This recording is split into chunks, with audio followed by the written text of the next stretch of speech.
دوران سماعت وکیل شاہد جمیل نے کہا، اور یہ آپ کو یاد ہو کہ یہ جسٹس بھی رہ چکے ہیں، کہ جسٹس منصور علی شاہ اور جسٹس منیب اختر کا فل کورٹ بنانے کا فیصلہ تاحال موجود ہے، پہلے اس پر فیصلہ کریں۔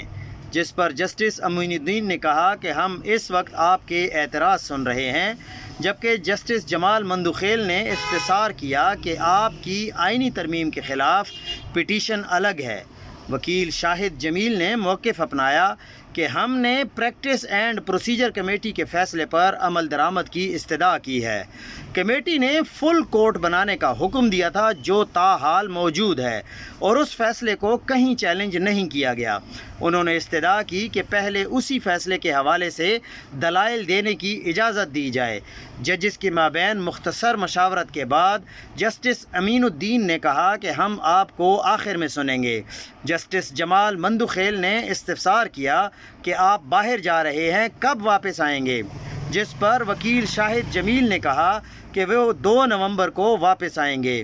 جسٹس جمال مندوخیل نے ریمارکس دیے کہ آپ واپس آ کر دلائل دے دیجیے گا، اس دوران بینچ بھی نہیں ہوگا، جب آپ آئیں گے تو ہم بھی فریش ہوں گے۔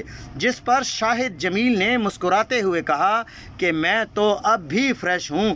اس کے بعد وکیل شاہد جمیل روسٹرم چھوڑ کر چلے گئے۔